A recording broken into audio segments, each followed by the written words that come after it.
வணக்கம். ஜெயா பிளஸ் செய்திகளுக்காக கோபாலகிருஷ்ணன். விரிவான செய்திகளை பார்ப்பதற்கு முன்பாக தலைப்புச் செய்திகளை பார்க்கலாம். டாடா குழுமத்தின் முன்னாள் தலைவர் சைரஸ் மிஸ்திரி கார் விபத்தில் உயிரிழப்பு. அகமதாபாத்திலிருந்து சொகுசு காரில் மும்பை திரும்பிய போது விபத்து.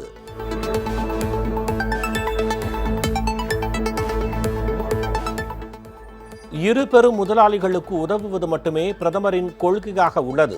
காங்கிரஸ் எம்பி ராகுல் காந்தி குற்றச்சாட்டு.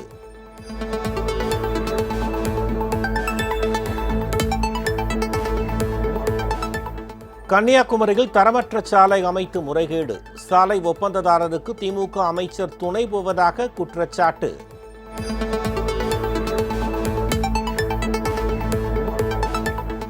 உள்ளாட்சி மன்ற தலைவர்களுக்கு வழங்கப்பட்டுள்ள உரிமைகள் பறிப்பு. பெண்கள் மற்றும் பட்டியல் இன தலைவர்கள் பாதிக்கப்பட்டுள்ளதாக உள்ளாட்சி உறுப்பினர்கள் புகார்.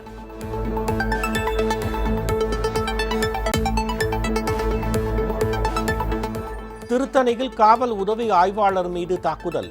ஆந்திர மாநிலத்தைச் சேர்ந்த 8 பேர் கைது.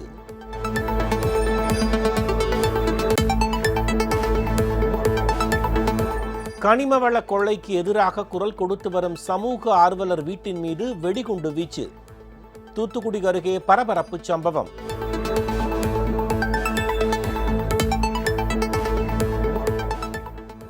உதகையில் தந்தை மகனை அரிவாளால் வெட்டி 52 லட்சம் பணம் கொள்ளையடித்த மர்ம கும்பல். மூவரை சோதனை சாவடியில் மடக்கி பிடித்த போலீஸ்.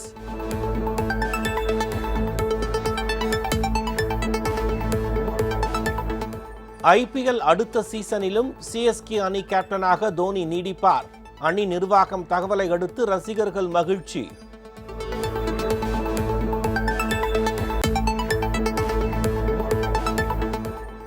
சென்னையில் விநாயகர் சதுர்த்தியையொட்டி வழிபாடு செய்யப்பட்ட சிலைகள் கடலில் கரைப்பு. பலத்த போலீஸ் பாதுகாப்புடன் நடைபெற்ற ஊர்வலம்.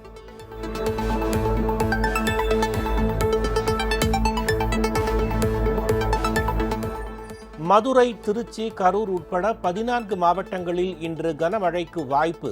சென்னை வானிலை ஆய்வு மையம் தகவல்.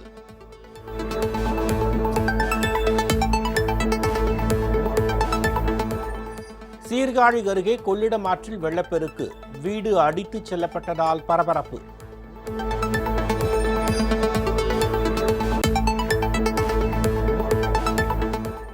தேசிய கல்விக் கொள்கை அடிப்படையில் உயர்கல்வி நிறுவனங்கள் பன்முகத்தன்மை கொண்ட உயர்கல்வி நிலையங்களாக மாற்றப்படும்.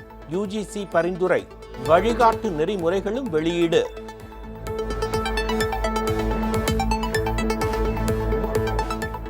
காரைக்கால் பள்ளி மாணவன் விஷம் கொடுத்து கொலை செய்யப்பட்ட சம்பவம்.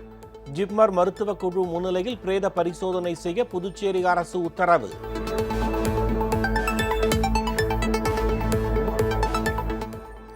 ஆசிரியர் தினத்தை ஒட்டி அஇஅதிமுக பொதுச் செயலாளர் புரட்சி தாய் சின்னம்மா வாழ்த்து. தன்னை உருக்கி உலகிற்கே ஒளியேற்றும் தீபச் சுடர்களாக ஆசிரியர் பெருமக்கள் விளங்குகிறார்கள் என புகழாரம்.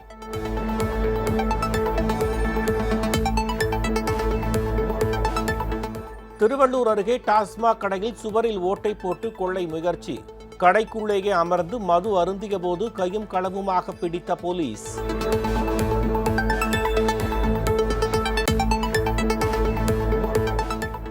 ஆசிய கோப்பை T20 கிரிக்கெட் போட்டி சூப்பர் 4 சுற்றில் இந்தியா, பாகிஸ்தான் அணிகள் இன்று மீண்டும் மோதல். இனி விரிவான செய்திகள். விடுமுறை தினத்தையொட்டி தமிழகத்தின் பல்வேறு சுற்றுலா தலங்களில் சுற்றுலா பயணிகளின் கூட்டம் அதிகரித்து காணப்பட்டது. சுற்றுலா பயணிகள் அதிக அளவில் குவிந்ததால் வியாபாரிகள் மகிழ்ச்சி அடைந்துள்ளனர். கன்னியாகுமரி மாவட்டத்தில் உள்ள பிரபல சுற்றுலா தலமான திருப்பரப்பு அருவியில் தொடர் விடுமுறையை ஒட்டி சுற்றுலா பயணிகளின் கூட்டம் அதிகரித்து காணப்பட்டது. அருவிகளில் தற்போது நல்ல தண்ணீர் வரத்து உள்ளதாலும் அவ்வப்போது சாரல் மழை பெய்வதாலும் சுற்றுலா பயணிகள் உற்சாகம் அடைந்துள்ளனர். தமிழகம் மட்டுமின்றி கேரளாவிலிருந்து அதிக அளவில் சுற்றுலா பயணிகள் வருகை இருந்ததால் வியாபாரிகள் மகிழ்ச்சி அடைந்தனர். நல்லா இருக்கு. ஆக்சுவலி கொஞ்சம் மூடோடச்செல்லாம் வந்து இன்னைக்கு பட் தண்ணியெல்லாம் பார்த்து ரொம்ப சந்தோஷமாக இருக்குது. நாங்கள் கோயம்புத்தூர்லேருந்து வரோம் ஃபேமிலியாக. 2 நாள் லீவ் வெக்கேஷன்னால ஓகே நம்ம திருப்பதி ஃபால்ஸ் வரலான்னு வந்தோம். நீங்கள் பார்த்தீங்கன்னா நல்லா சாரல் மலையோட நல்லா தண்ணி நல்லா ஃபோர்ஸாக இருக்குது. ரொம்ப ஹாப்பியாக இருக்குது எங்களுக்கு. இன்ஃபேக்ட் இன்ஃபேக்ட் நான் 1 இயர் வந்து ரொம்ப என்ஜாய் பண்ணுறேன். இனி நிறைய டூர்ஸ் வரணும்னு நாங்கள் ஆசைப்படுறோம். அண்ட் மோர் ஓவர் இங்கே இருக்க எல்லா ஃபெசிலிட்டிஸுமே இப்போ ஓகே, பட் இன்னும் கொஞ்சம் நல்லா இம்ப்ரூவ் பண்ணால் நல்லாயிருக்கும்.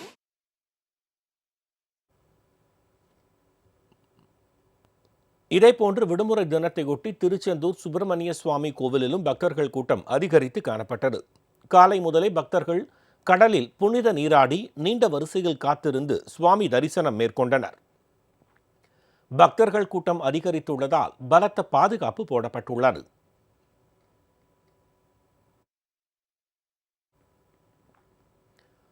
திருவாரூர் அருகே பள்ளியில் இலவச சைக்கிள் வழங்கும் நிகழ்ச்சிக்காக வெயிலில் பல மணி நேரம் காத்திருந்ததில் மாணவி ஒருவர் மயங்கி விழுந்த வீடியோ காட்சிகள் வெளியாகியுள்ளன. திருவாரூர் அருகே கொரடாச்சேரி அரசு பெண்கள் மேல்நிலைப் பள்ளியில் பயிலும் 11ஆம் வகுப்பு மாணவிகளுக்கு இலவச சைக்கிள் வழங்கும் நிகழ்ச்சி நேற்று நடைபெற்றது. காலை 10 மணிக்கு விழா நடைபெறும் என அறிவித்து காலை 8 மணிக்கே மாணவிகள் பள்ளிக்கு வர வேண்டும் என பள்ளி நிர்வாகம் தெரிவித்தது. இதற்காக மாணவிகள் பலர் சிற்றுண்டி கூட அருந்தாமல் காலை 7:30 மணிக்கு பள்ளிக்கு வந்தனர். அதிகாரிகளை வரவேற்பதற்காக வேலையும் பொருட்படுத்தாமல் மாணவிகள் நிற்க வைக்கப்பட்டனர். 3 மணி நேரத்திற்கும் மேலாக மாணவிகள் வெயிலில் காத்திருந்தனர். இதில் மாணவி ஒருவர் மயங்கி கீழே விழுந்தார். அவரை அங்கிருந்த மாணவி ஒருவர் தனி ஆளாக தூக்கிச் சென்று வகுப்பறையில் ஓய்வு எடுக்க வைத்தார். இதனை ஆசிரியை ஒருவர் தனது செல்போனில் வீடியோவாக எடுத்தார். 2-3 பேர் அப்படியே தூங்க. தண்ணி மேதா மேதா மேதா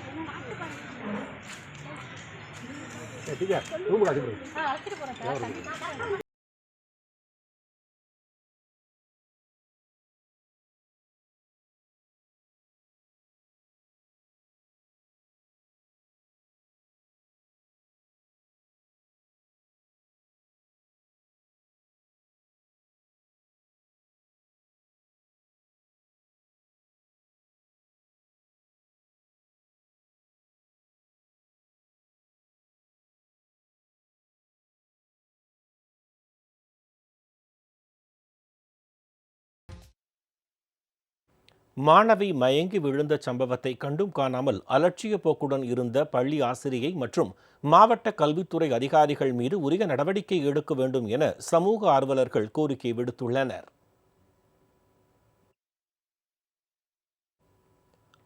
தூத்துக்குடி அருகே கனிம வள கொள்ளைக்கு எதிராக குரல் கொடுத்து வரும் சமூக ஆர்வலர் வீட்டின் மீது வெடிகுண்டு வீசப்பட்ட சம்பவம் பரபரப்பை ஏற்படுத்தியுள்ளது. தூத்துக்குடி மாவட்டம் ஸ்ரீவைகுண்டம் அருகே உள்ள வீரன் சுந்தரலிங்கம் நகர் பகுதியைச் சேர்ந்த சமூக ஆர்வலரான முத்துச்செல்வன் கனிம வள சுரண்டலுக்கு எதிராக குரல் கொடுத்து வருகிறார். இதனிடையே நேற்று இரவு இவரது வீட்டின் மீது சிலர் நாட்டு வெடிகுண்டினை வீசிவிட்டு தப்பி ஓடினர். நாட்டு வெடிகுண்டு அவரின் இருசக்கர வாகனத்தின் மீது பட்டதால் அது எரிய தொடங்கியது. சத்தம் கேட்டு ஓடி வந்த அக்கம் பக்கத்தினர் பைக்கில் ஏற்பட்ட தீயை அணைத்தனர். இது தொடர்பாக போலீசாருக்கு புகார் அளிக்கப்பட்டதை அடுத்து போலீசார் விசாரணை நடத்தி வருகின்றனர்.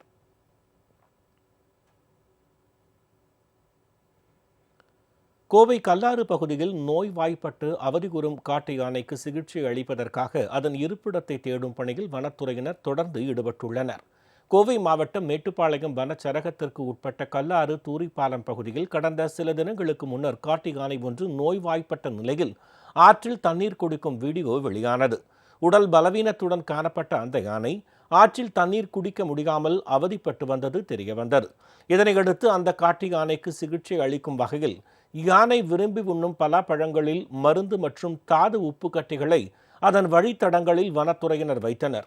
எனினும் அவற்றை மற்றொரு யானை உண்டுள்ளது. காயம்பட்ட யானையை தேடும் பணியில் வனத்துறையினர் 7வது நாளாக ஈடுபட்டுள்ளனர்.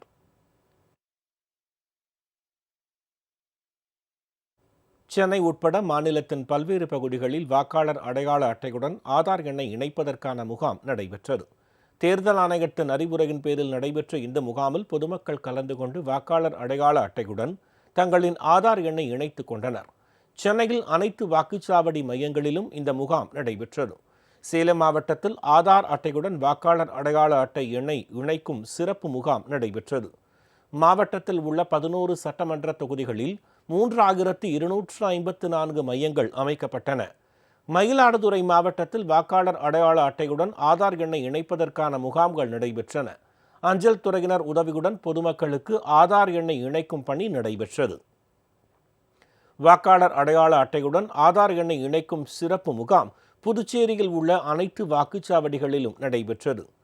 இதன்படி வாக்காளர்கள் தங்களது அடையாள அட்டையுடன் ஆதார் எண்ணை இணைக்கும் பணியில் ஈடுபட்டனர்.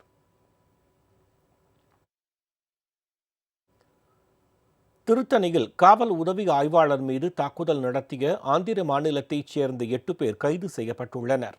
திருவள்ளூர் மாவட்டம் திருத்தணியில் இருக்கும் சுப்பிரமணிய சுவாமி கோவிலில் உள்ள புற காவல் நிலையத்தில் பணியாற்றி வரும் சிறப்பு உதவி ஆய்வாளர் ரமேஷ் நேற்றிரவு கோயில் வளாகத்தில் பணியில் ஈடுபட்டிருந்தார். அப்போது ஆந்திர மாநிலத்தைச் சேர்ந்த சிலர் காவடி எடுத்துக்கொண்டு மலை கோயிலுக்கு வந்துள்ளனர். இரவு நேரம் என்பதால் அவர்களின் வாகனங்களை உள்ளே அனுப்ப அனுமதி மறுக்கப்பட்டது. இதனால் வாக்குவாதம் ஏற்பட்டதை அடுத்து அங்கு வந்த சிறப்பு உதவி ஆய்வாளர் ரமேஷ் பேச்சுவார்த்தை நடத்தியுள்ளார். அப்போது உதவி ஆய்வாளர் ரமேஷ் மீது தாக்குதல் நடத்தப்பட்டதில் அவருக்கு காயம் ஏற்பட்டது. இதனைத் தொடர்ந்து காவல் உதவி ஆய்வாளர் மீது தாக்குதல் நடத்திய ஆந்திர மாநிலத்தைச் சேர்ந்த 8 பேர் கைது செய்யப்பட்டனர்.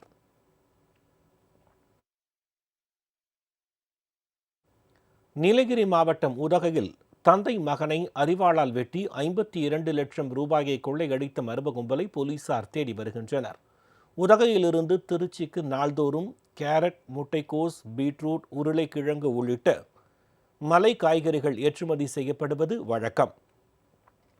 அவ்வாறு ஏற்றுமதி செய்யப்படும் மலை காய்கறிகளுக்கு உரிய விலையை வாரம் ஒருமுறை திருச்சி மணப்பாறையைச் சேர்ந்த தங்கராஜ் என்பவர் வசூல் செய்து ஞாயிறு தோறும் உதகையில் உள்ள அந்த கடைகளுக்கு வழங்கிச் செல்வார்.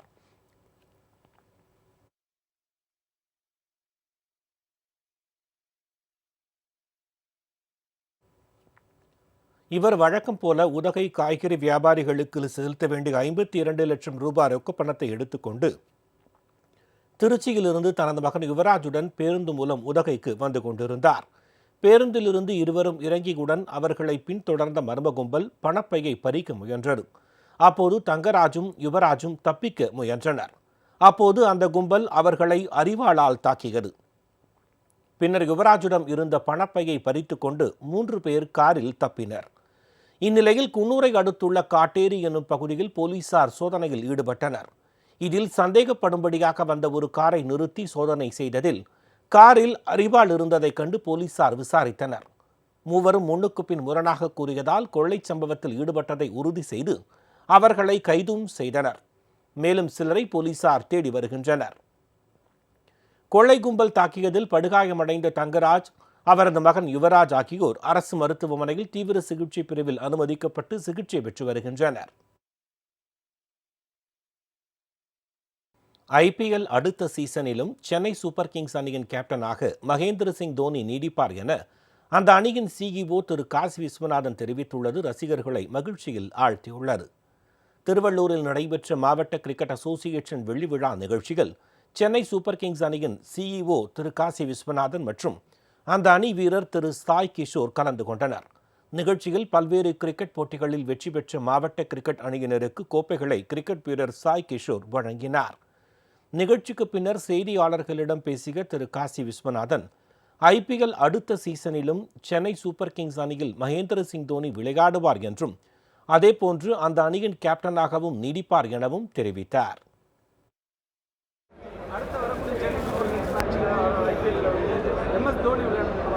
விளையாடுவார்.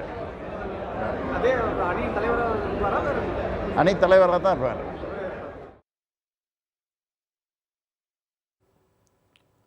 காரைக்காலில் உடன் படிக்கும் பள்ளி மாணவியின் தாயார் கொடுத்த விஷம் கலந்த குளிர்பானத்தை குடித்த மாணவன் சிகிச்சை பலனின்றி உயிரிழந்த சம்பவத்தில் சம்பந்தப்பட்ட பெண்மணி கைது செய்யப்பட்டுள்ளார். புதுச்சேரி மாநிலம் காரைக்காலை அடுத்த நேரு நகர் ஹவுசிங் போர்டு குடியிருப்பு பகுதியில் வசிக்கும் ராஜேந்திரன் மாலதி தம்பதியரின் மகன் பாலமணிகண்டன் நேரு நகரில் உள்ள ஒரு தனியார் ஆங்கில பள்ளியில் 8ஆம் வகுப்பு படித்து வந்தான். பாலமணிகண்டனுடன் பயிலும் மாணவி அருள்மேரியின் தாயார் சகாயராணி விக்டோரியா என்பவர் பூச்சி மருந்து கலந்த குளிர்பானத்தை கொடுத்துள்ளார். இதனை அருந்திய மாணவன் வாந்தி மயக்கம் ஏற்பட்டு அரசு மருத்துவமனையில் அனுமதிக்கப்பட்டான். அந்த அருள்மொழி வீடு எங்க இருக்கு? உங்க வீடு எங்க இருக்கு? ஹவுசிங் போர்டா? சரி சரி. அந்த பொண்ணை கூப்பிட்டு கேட்டாங்களா ஸ்கூல்ல? வீட்டுக்கு போயிட்டா? கேட்கல. அது என்னன்னு தெரியல. செக்யூரிட்டி அவர் பேர் என்ன? சரி. அங்கிள்னு தான் கூப்பிடுவோம். ரொம்ப நாளாக இருக்கிறாரு அங்கே செக்யூரிட்டியா? இல்லை புதுசாக ஓ ஓ. கூல் ட்ரிங்க்ஸ் என்னப்பா? என்ன ஃப்ரூட் நிக்.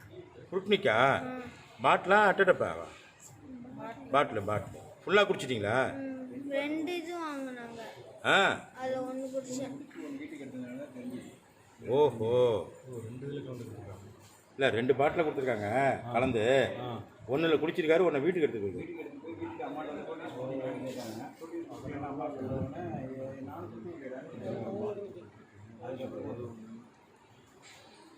இப்போ இதுக்கு என்னப்பா செய்யணும்? உனக்கு கூல்ட்ரிங்க்ஸ் கொடுத்தவங்க நடவடிக்கை எடுக்கணும். இனிமேலுக்கு எந்த மாணவனுக்கும் இந்த மாதிரி நடக்கக்கூடாது. ஒரு மார்க்குக்காக கேவலமாக கொல்றதுக்கு முயற்சி பண்ணக்கூடாது. அவங்கள தண்டிச்சா இனிமேலுக்கு எல்லாம் ஒழுங்காக இருப்பாங்க அப்படின்னு நினைக்கிறீங்க? சரி, ரைட். செஞ்சிருமா அது மாதிரி? சரி, செஞ்சிடும். இப்போ அதிகாரிகள்லாம் வந்தால், மினிஸ்டர் எம்எல்ஏலாம் வந்தால் சொல்லுவீங்களா? அப்படியே சொல்லுங்கள். சரி சரி சரி. பின்னர் சிகிச்சை பலனின்றி மாணவன் பரிதாபமாக உயிரிழந்தான். பள்ளியில் பொருத்தப்பட்டிருந்த சிசிடிவி காட்சியில் பள்ளி காவலாளியிடம் குளிர்பான பாட்டிலை சகாய ராணி விக்டோரியா கொடுத்தது தெரிய வந்தது. இதனையடுத்து அவரை போலீசார் கைது செய்தனர். பாலமணிகண்டனின் உறவினர்கள் மருத்துவமனையை முற்றுகையிட்டு அங்கிருந்த கண்ணாடி கதவுகள் மற்றும் மேஜை, குடிநீர் இயந்திரம் ஆகியவற்றை அடித்து நொறுக்கினர். தொடர்ந்து அரசு பொது மருத்துவமனை அவசர சிகிச்சை பிரிவு முன்பு சாலையில் அமர்ந்து உடலை வாங்க மறுத்து மறியலில் ஈடுபட்டனர். இதனையடுத்து அவர்களுடன் மாவட்ட துணை ஆட்சியர் உள்ளிட்டோர் பேச்சுவார்த்தை நடத்தினர். உறவினர்களின் கோரிக்கைகளை பரிசீலிப்பதாக ஆட்சியர் அளித்த வாக்குறுதியை தொடர்ந்து உறவினர்கள் மறியலை கைவிட்டனர். ஜிப்மர் மருத்துவக் குழு முன்னிலையில் பிரேத பரிசோதனை செய்ய புதுச்சேரி அரசு உத்தரவிட்ட நிலையில் அரசு மருத்துவமனையில் சிறுவனின் உடல் பிரேத பரிசோதனை நடைபெற்று வருகிறது.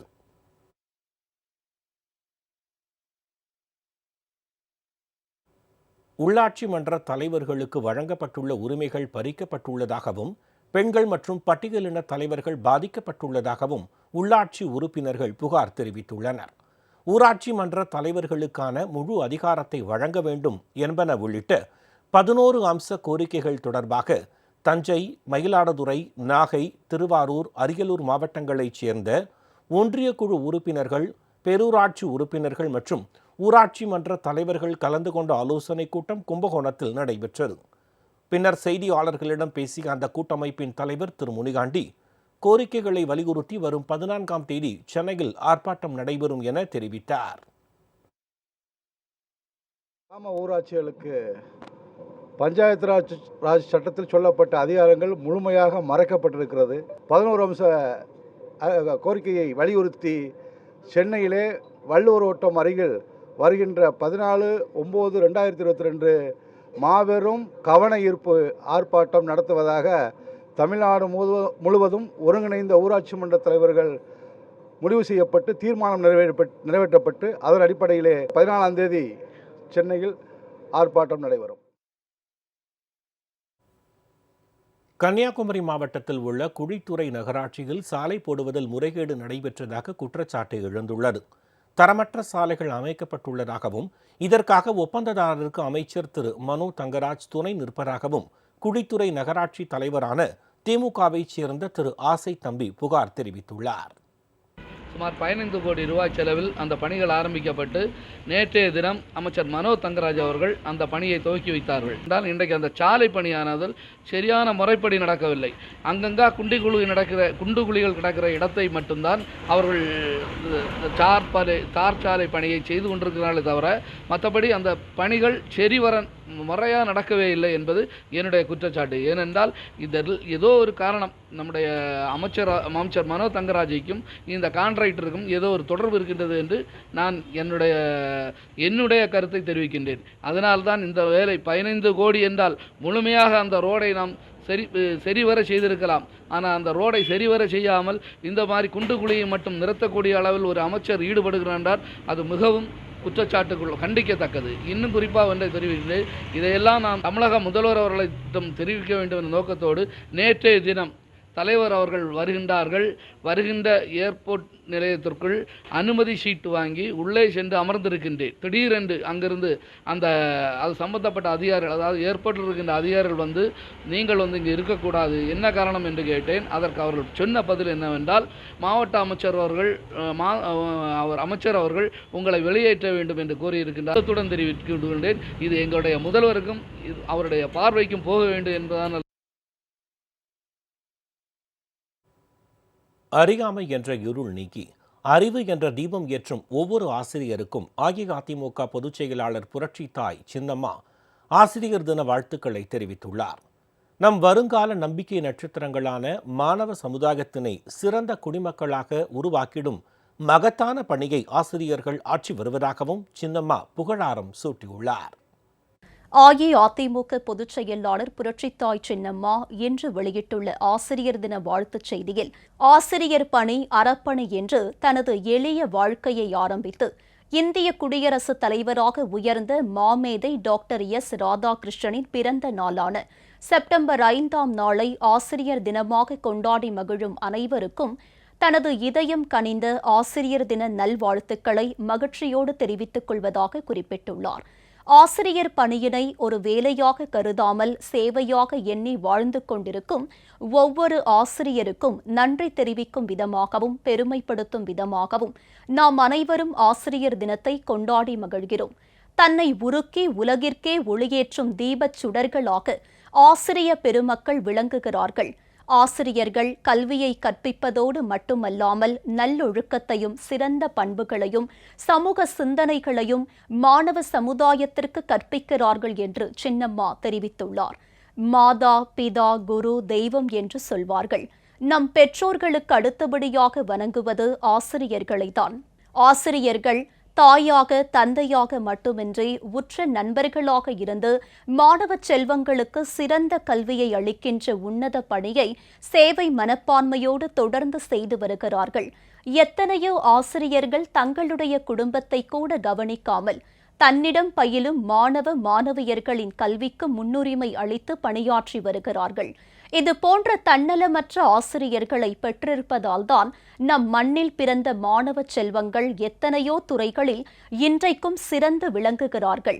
நம் நாட்டில் மட்டுமல்லாமல் வெளிநாடுகளிலும் நமது மாணவ செல்வங்களின் திறமை மிகவும் போற்றப்படுகிறது. இந்த பெருமைகளுக்கெல்லாம் உண்மையான சொந்தக்காரர்கள் தன்னலமற்ற ஆசிரியர்கள்தான் என்பதை தெரிவித்துக் கொள்வதில் தாம் மிகவும் பெருமிதம் அடைவதாக சின்னம்மா குறிப்பிட்டுள்ளார். நம் வருங்கால நம்பிக்கை நட்சத்திரங்களான மாணவ சமுதாயத்தினை சிறந்த குடிமக்களாக உருவாக்கிடும் மகத்தான பணியினை ஆசிரியர்கள் ஆற்றி வருகின்றனர். ஆகையால் அறியாமை என்ற இருள் நீக்கி அறிவு என்ற தீபம் ஏற்றும் ஒவ்வொரு ஆசிரியருக்கும் தனது இனிய ஆசிரியர் தின நல்வாழ்த்துக்களை மீண்டும் ஒருமுறை உரித்தாக்கிக் கொள்வதாக புரட்சித்தாய் சின்னம்மா தெரிவித்துள்ளார். தூத்துக்குடியில் உள்ள ஸ்டெர்லைட் ஆலையை திறக்க தமிழக அரசு அனுமதி வழங்கினால் மீண்டும் போராட்டம் வெடிக்கும் சூழ்நிலைதான் ஏற்படும் என நாம் தமிழர் கட்சியின் தலைமை ஒருங்கிணைப்பாளர் திரு சீமான் தெரிவித்துள்ளார். தூத்துக்குடி விமான நிலையத்தில் செய்தியாளர்களிடம் பேசிய அவர், தமிழகத்தில் நாளுக்கு நாள் கொலை கொள்ளை சம்பவங்கள் அதிகரித்துக் கொண்டிருப்பதாகவும் குற்றம் சாட்டினார். வருத்தத்தை அளிக்குது, ரொம்ப அச்சமாகவும் இருக்குது. அது கடந்த எம்முறையும் இல்லாத இம்முறை கூடுதலாக இருக்குது. இந்த திராவிட முன்னேற்ற கழகம் பொறுப்பேற்றது வந்து அது அதிகமாக இருக்குதுன்னு நான் நினைக்கிறேன். கடும் நடவடிக்கைகள் மூலமாக தான் இதை ஒழிக்க முடியும். ஏன்னா ஒரு கொலையாளி அதிகபட்சமாக சான்று இல்லைன்னா 90 நாளில் வெளியில் வந்துடுறான். அப்போ அது வந்து என்னென்னா இவ்வளோதான் ஆயிடுது, குற்றவாளி இவ்வளோதான், அவர் 90 நாள் இருக்கிறான், திருப்பி வந்து பண்ணலாம் அப்படின்னு பல கொலைகள் நிகழ்ந்துருது. அது அரசுக்கிட்ட தாக்கல் செஞ்சதும் வெளிப்படையாக இல்லை, அறிவித்தது இருந்தது. அருணா ஜெகதீசன் அம்மாவை அறிவித்தது இருந்தது. நாங்களே 3 மணி நேரம் நானே இதே தூத்துக்குள்ளே வந்து நானே வந்து விளக்கம் சொல்லியிருக்கேன். இப்போ அதில் வந்து அதை அவங்க தாக்கல் செஞ்சதும் வெளியில் தெரியலை, திருப்பி அரசுக்கிட்ட கொடுத்தது. அதுவாக அங்கே இருந்த யாரோ ஒருத்தர் வெளியில் கசிய விட்டதுனால நமக்கு தெரிய வருது இவங்க கொடுத்ததுன்னு. அப்போ குற்றம் சாட்டப்பட்ட அதிகாரிகள் மீது ஏதாவது நடவடிக்கை இருந்திருக்குதா? எல்லாருமே பணி உயர்வு பெற்று வேறு இடங்களில் பாதுகாப்பாக பணி செஞ்சுக்கிட்டு தான் இருக்கிறாங்க. அப்புறம் அதில் ஒன்றும் இல்லை, நீங்கள் எங்களை திறக்க அனுமதி கொடுங்கன்னா எப்படி மறுபடியும் போராட்டம் தான் வெடிக்கும். அது உங்களுக்கு புரியுதா? அமைதியாக இருக்கிற சூழல் வேணாம், மறுபடியும் பிரச்சனை வேணும்னா திறக்க வேண்டியது தான்.